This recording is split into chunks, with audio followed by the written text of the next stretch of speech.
A blessed weekend and still happy Easter to us.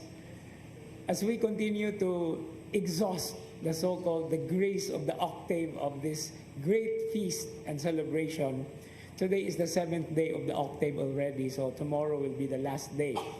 But it is a good thing to note that in this particular gospel reading that we have, the Gospel of St. Mark, what we have read, what we have heard, is just actually a supplement to the original form of the Gospel of Mark.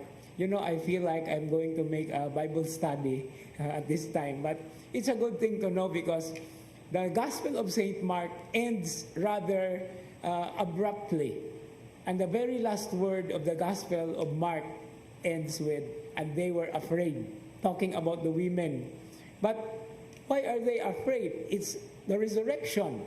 That's the reason why, in order to supplement, these details that we have read in today's gospel reading are taken from Matthew, from Mark, from Luke, and from John in order to complete the whole gospel. But what makes it complete even more is the very reference to the time perspective of the resurrection of the Lord, which is actually the first day of the week. Now, what is the first day of the week? If you take a look into the common calendars that we have, so nag-una yun nga pula yun nga Domingo. Because that is really the first day of the week. The Hebrew calendar does not have names for the first, second, third, fourth, fifth, and sixth day. The only name that the Hebrew calendar has is for the seventh. That is Sabbath, translated as Sabado. No? That's why Sabado, karon, Sabado. But what is the next day after Saturday? Domingo, which is the Lord's Day. And that is the very resurrection of the Lord. And that's the reason why our Christian worship always is on a Sunday, not a Saturday. Kaya kung Saturday pa, Sabadista, tawag nato. Di man ta Sabadista.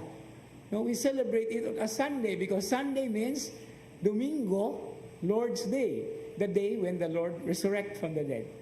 And so this is a very beautiful thing to remind us. Time perspective-wise, it's a good thing to be able to see it. Kaya di man ta, not all people can go to Monday, Tuesday, Wednesday, Thursday, and Misa Saturday.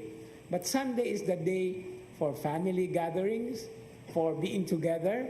It's actually a day of recreation, a day of creating energy for the next days of work. And this is God's gift to us.